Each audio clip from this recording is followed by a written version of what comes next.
Hello,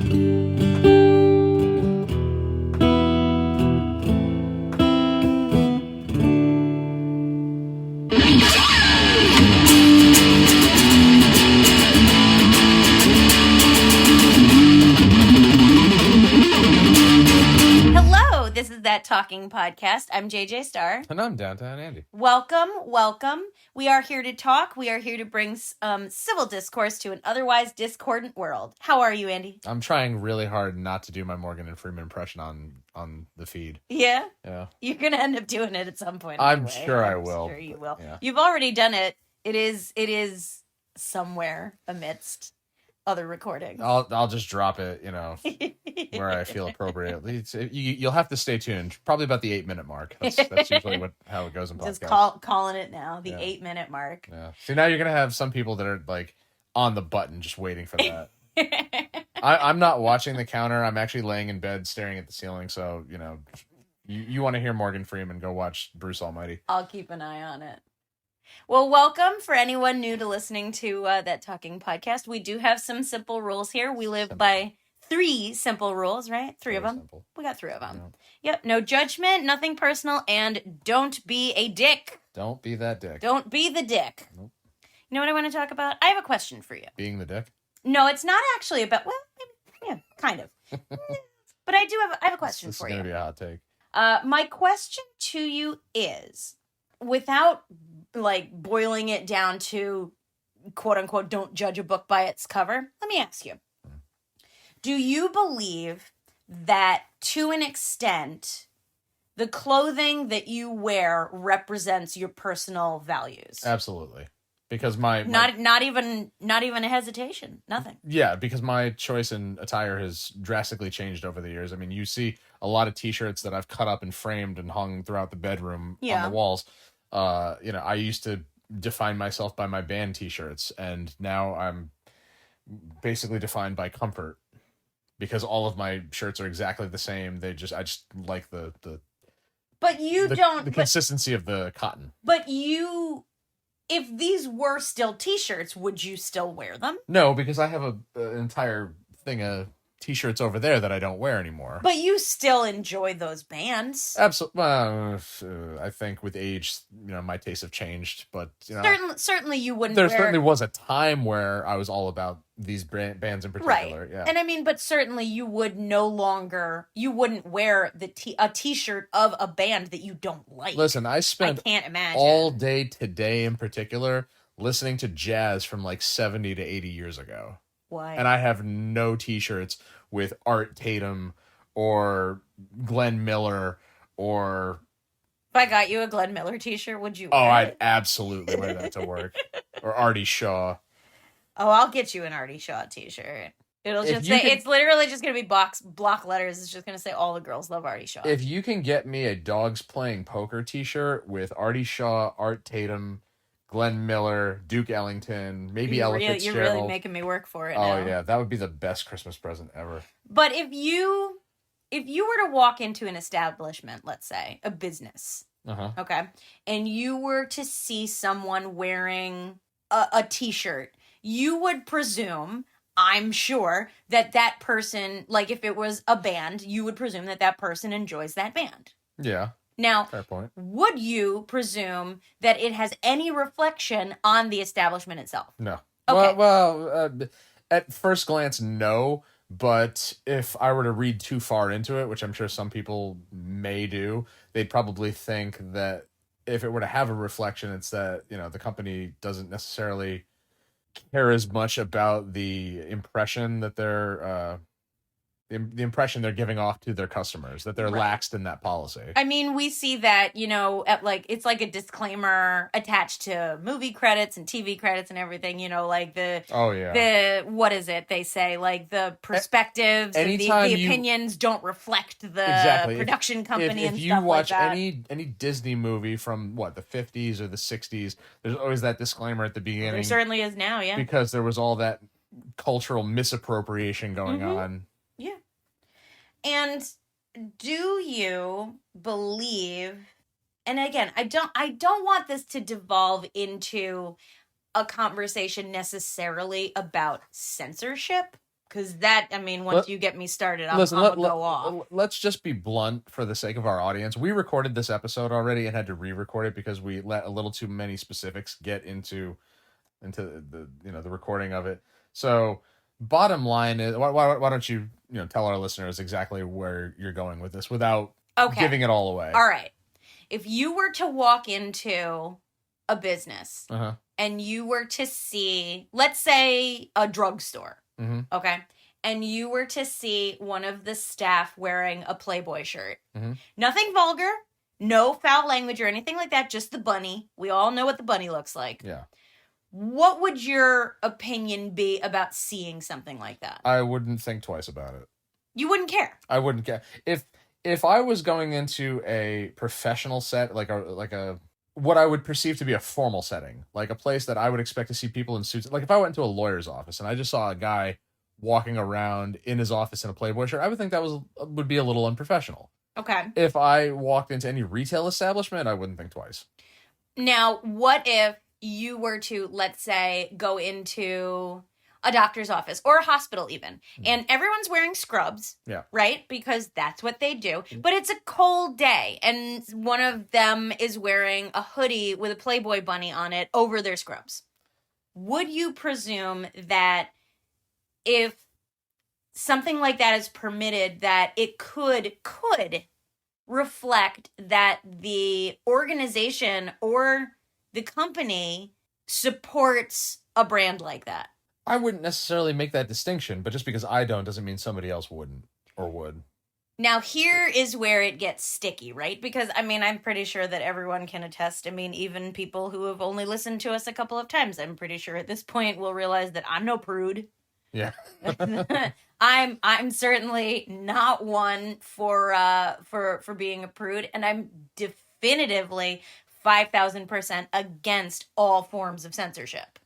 All forms of censorship. But I do understand that there are certain things that are going to upset people. You can walk into a grocery store and hear, like, an R. Kelly song playing over the radio or something like that, and someone can surely get pissed off about that. But is it then the responsibility of the store to turn the music off because it bothers somebody? Well, I think we're at a point now where the squeaky wheel gets the oil. The squeaky wheel gets the grease. Because as we know firsthand, a lot of things aren't even paid attention to unless somebody's complaining, unless somebody raises an eyebrow or gets loud about it. The status quo remains until someone complains, which is very unfortunate because there's a lot of things. That was poetry. Did you hear that? Yeah. The status quo remains unless someone complains. I'm fucking magical. You better copyright that shit now. Boilerplate. But it's unfortunate that we've gotten to that point because I feel like a lot of common sense has just gone out the window. Yeah, I see it all day, every day, and I could go on and about that. But we are at that point in the sense that somebody has to be outraged in order for something to be done. I personally don't think that outrage is. I don't think it should be the catalyst point, though. I truly don't know. I don't know if I believe that outrage should be the catalyst point for all change. People, it's like, going back to the idea that, video games and cartoons and rap music is the reason why people become violent. It's like, I mean, that's a factor in certain instances. It can be, but I think that it's a broad generalization, and people throwing these just blankets. One cause. Yeah, like these blankets being thrown out there and everything. But I can understand if someone's offended by anything, because let's face it, especially nowadays, everything is offensive. Well, to do at you least think there's someone. a difference between being offended or what people could take offense over and what could be deemed inappropriate? Absolutely. Well, elaborate a little bit. I think that there is an absolute distinction between that, because offense is okay. So offense is to cause like an upheaval with malicious intent. So there's intent. Okay. Yes. Someone can take offense and be, the object thereof. Mm-hmm. But now I'm getting into grammar. But if you are the subject of offense, it has to come with malintent. Versus what's inappropriate, which is not necessarily done with intent. Correct. If someone does something, says something, wears something like wearing a Playboy shirt. Like wearing a Playboy shirt when it may not be appropriate given the establishment, the organization, the environment, whatever it is, etc., etc. Kids preschool. Exactly. Yeah. My mother had a Playboy t-shirt when I was growing up, and she wore it, and it was just a black t-shirt with a little white bunny smoking a cigarette. I didn't know what it was. I'd like to get into this for a minute. I'd like to believe that common sense dictates that there are certain things that we should all just generally know that you just don't do. You just don't say. Yeah. But in recent years, I found myself questioning whether or not that's actually true, because I'm not necessarily sure that everyone is aware of what's common sense, what should be construed as common sense. I feel it might be a generational thing as well, because I think that, Gen X, Gen Y, to an extent, I guess, some of Gen Z, was probably instilled with the idea that, like, there are certain things you don't do. Like you don't wear fishnets to a funeral. Right. Well, I mean, I guess it depends on the funeral, but traditionally you shouldn't. But I mean, I've seen people wearing street clothes to funerals before. It's well, yeah, but I mean the same way that people wear street clothes to church. Yeah. It used to be that you don't do that just because it's inappropriate. Right. And some people may take offense to that, it, yeah. but you don't necessarily mean offense by it. Right. I have a t-shirt that says "Go fuck yourself" on it. And I have one that says "Shut the fuck up." And there are situations where I know it is inappropriate to wear that. But it's not going to stop me from wearing it in situations and in environments where it is not necessarily considered inappropriate to do so. It's precisely why I don't go around wearing that sweatshirt I bought with my boss's face on it. Not anymore, anyway. I haven't worn it in public yet, but, he and I have been on better terms, and, But, like, that's where common sense kicks in, is that there are these things that, like, some part of your brain, whether it's taught to you or it's an innate sense, it just seems like one of those things that you pick up, that you understand that certain things are just inappropriate. Now, if someone does in fact take offense to your inappropriate action, I'm about to say a very unpopular thing, that's their problem. Exactly. I've said many times over the years, in various instances, I can't be held responsible for somebody else's perception. No. I can't be held accountable for how they take something. It's the difference between... I've been told that I absolutely should be. Yes, and that is... See, and but those are... I'm sorry, but those are also instances that have been drummed up by people who accuse me of doing things that they do. Mm-hmm. Well, yeah, hypocrisy is running rampant. It's just, ugh. But it's the difference between implying and inferring. And that's just it, is that if you say you're offending me, okay. Like, if someone were to say you did something offensive to me, I, as the person I am, I'm sure would probably apologize. But I'm not going to walk on eggshells around people because they might be offended by something that I do. I mean, look at my body. I've been told that I am a walking offense. I haven't gotten quite there yet. I have been told I am offensive. I've been told I'm repulsive. And I've in public by strangers. Yeah. I have been accosted with these things simply because my body is heavily tattooed and modified. I still walk around just assuming that everyone's bothered by my appearance, that people look down on me and think less of me just because of the decision that I made to, put ink on my body. Yeah. I've,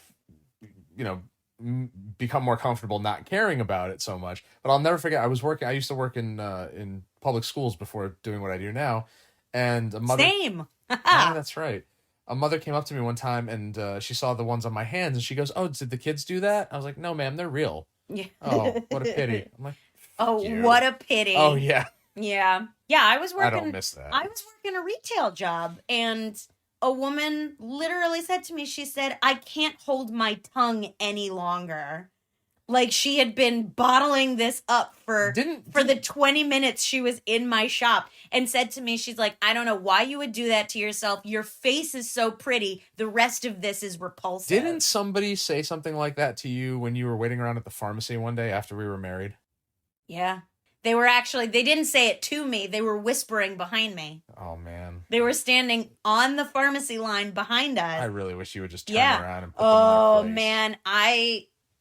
Man, the fact I'm offended by that. I did not want my record to reflect that I punched an old woman in the face at a pharmacy, honestly, but it would have, because good street cred, though. I know, right? But again, common sense kicked in, and it said, Absolutely. "Hey, don't punch that bitch in the face. She'll shatter." We have to restrain ourselves, especially when it comes to the neighbors.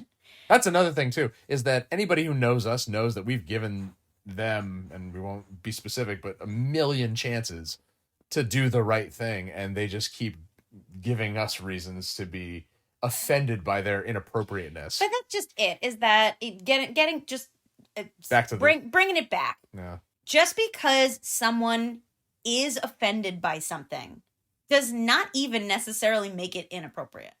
Again, depending upon the environment that you're in and everything, the music playing could be offensive to somebody. And just because you don't like something or have an appreciation for it also does not necessarily make it offensive. Just because you don't like something doesn't mean you're necessarily offended by it. So to use that word in such a broad manner is truly misleading at this point. I find that offensive. When I'm standing around in the morning at the office casing mail, I'm usually bothered by the fact that people are all around me are talking loudly, making jokes, talking about, sports games from the night before, this and that, all things that don't pertain to me.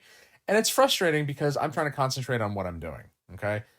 And I would very much like to say to them, please stop, please, try and keep it down. Yeah. I've made small comments here and there, but there have also been times where I've just wanted to scream and say, shut the fuck up, because I can't do my job.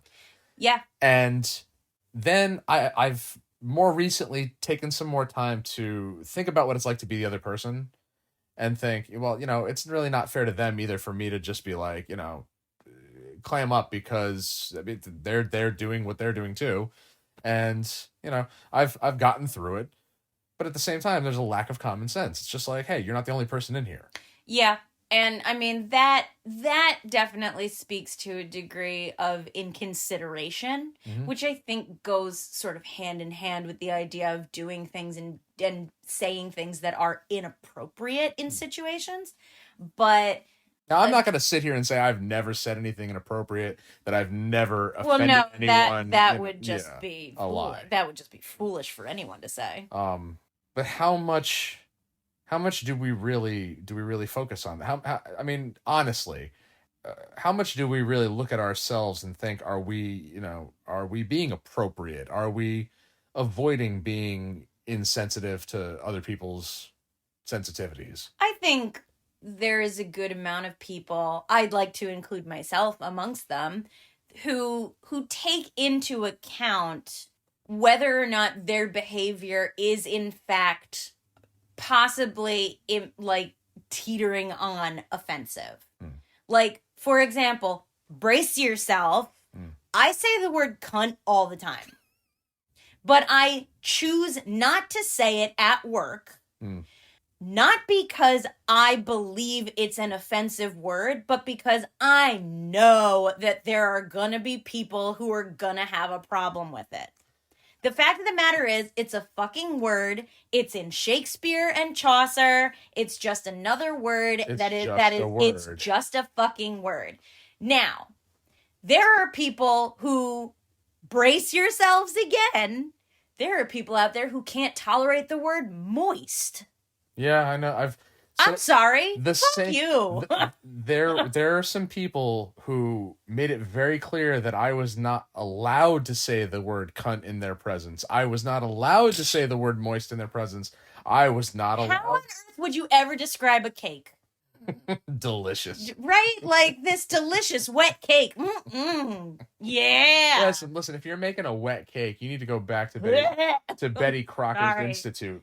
But yeah, like, there are instances where I think common sense tells you to not like to a degree of like code switching kind of a thing, but like to truly investigate whether or not your behavior is potentially insensitive. Well, I don't want to say offensive, but insensitive. Let me play devil's advocate for a second. Sure. What do you think about people who say that we're being too sensitive? We're putting too much emphasis on that. I don't necessarily disagree. Like, what do you think about those people who are just like, stop being a fucking pussy, man up, deal with it, get over it? I truly believe wholeheartedly, and this is something that, you know, has, I don't want to go so far as to be like nut up and take it kind of a thing. I look at it from a more clinical perspective, honestly, and that is the fact that I believe it is every individual's responsibility to understand as a human person that you have zero control over other people's behavior. You cannot alter someone else's behavior just because you want to. I'm really glad you bring that up, because it took me a long time, and I mean a long time, to really let that sink in, because people would say it to me all the time, and I would implore people to understand my perspective on a lot of things, but then ultimately I realize, no, I can't control everyone or everything or every outcome of every situation. It was a very difficult pill to swallow, but I just learned to live without needing that affirmation. Well, I mean, that's just it. And that's part of some, you know, I think a part of self-awareness. I think that everyone should train themselves to understand. And it does take a long time. It takes a long time, I think, for a lot of people to really grasp that, because when you hold an ideal so tightly that you insist on everyone around you understanding it so that they can conform to a degree, so that they can not change their mind about such an opinion, but like they can understand you a little bit better. It's not their responsibility to do so.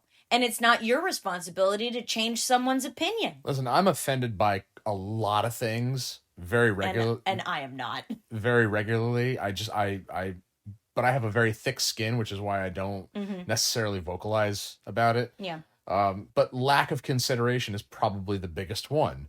And I perceive a lot of what I see to be lack of consideration, because it's the same offenses on a daily basis in the same situations by the same people. Like, for example, people not emptying their mailbox. I take that as a personal offense because it's just common sense. Get your fucking mail. It's common courtesy.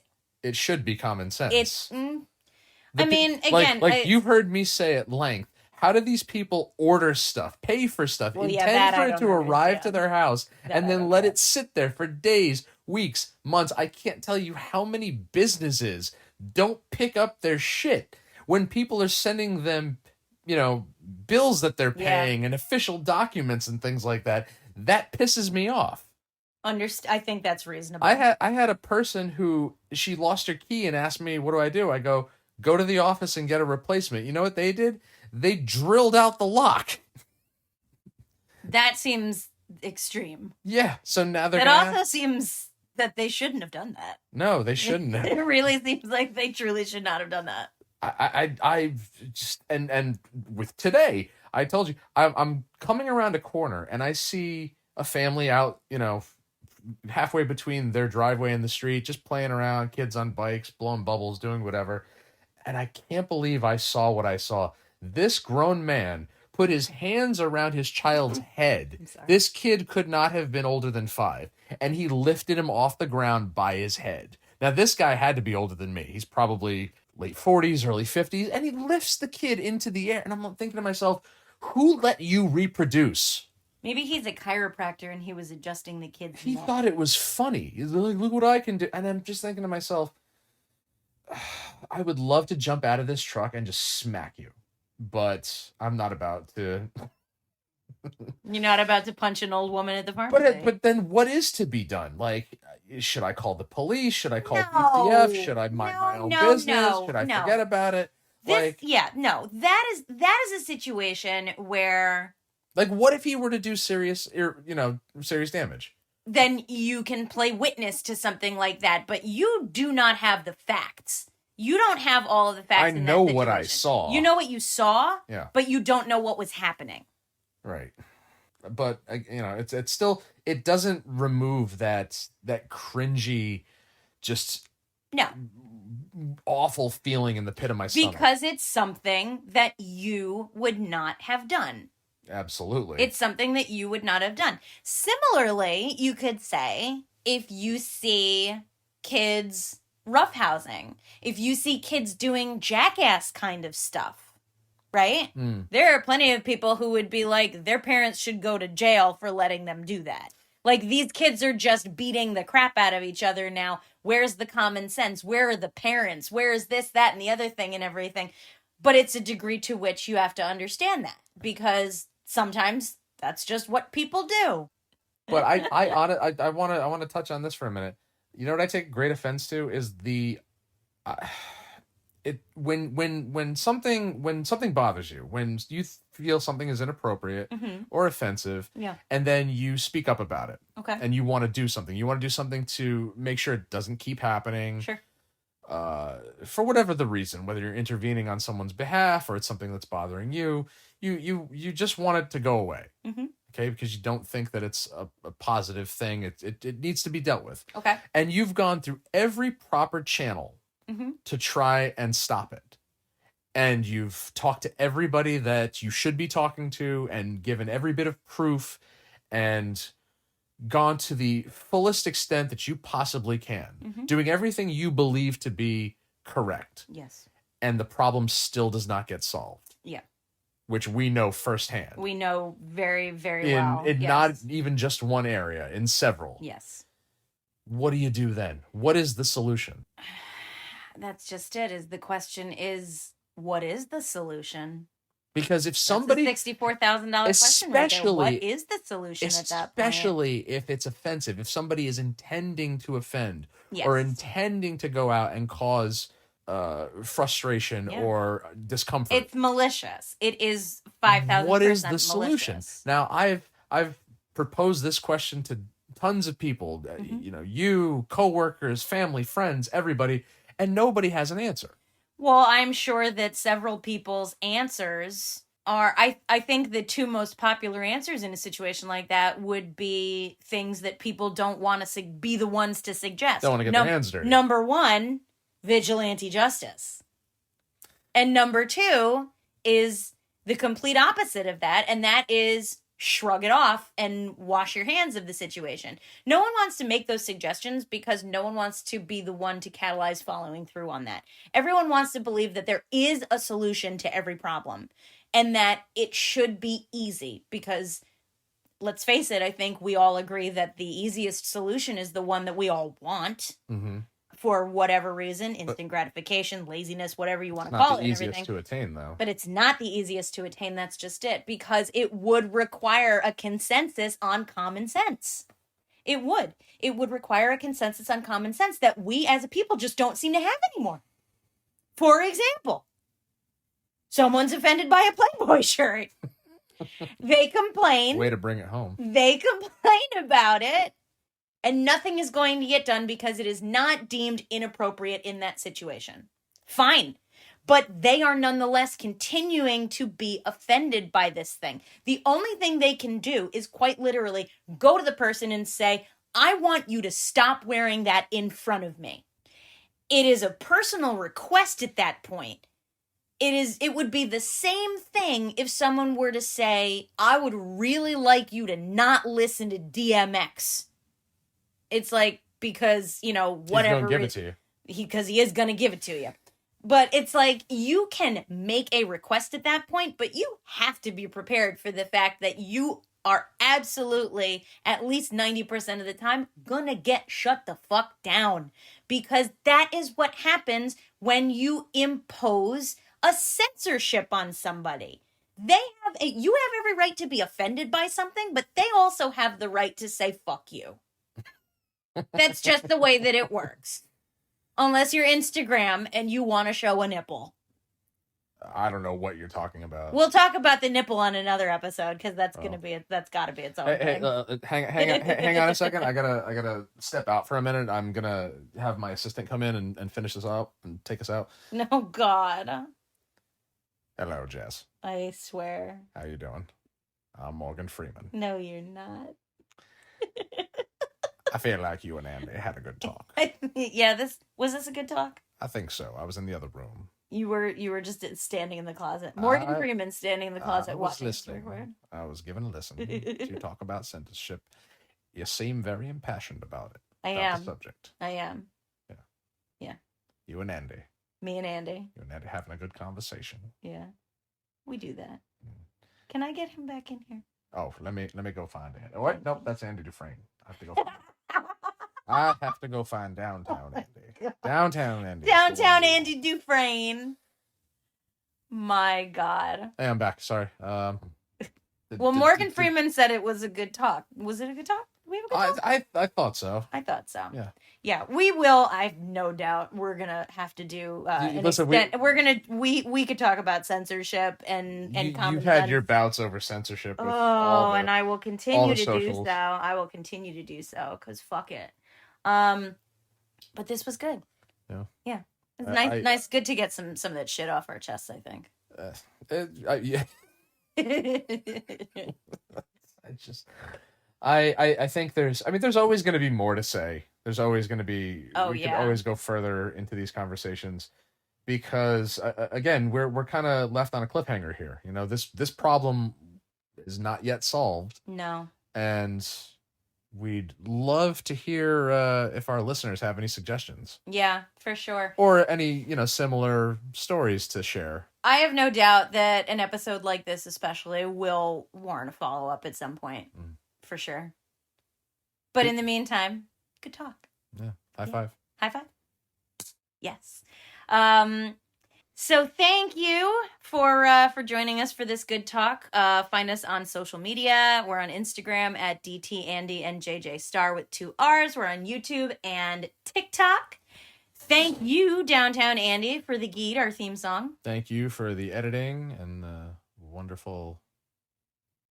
And the wonderful. Oh, yeah. I'm sorry. You're all right. You smiled and I froze up. You're adorable. Yeah. And so from the 3 of us, including the dog here at That Talking Podcast, she's over here snoring away. She tried knocking over the apparatus quite a few times. She did try knocking it off because she's sick of us talking. It's like, somebody take me out to pee. Well, again, from the 3 of us here at That Talking Podcast, I'm JJ Star. And I'm Downtown Andy. And we will talk to you later. Talk to you later.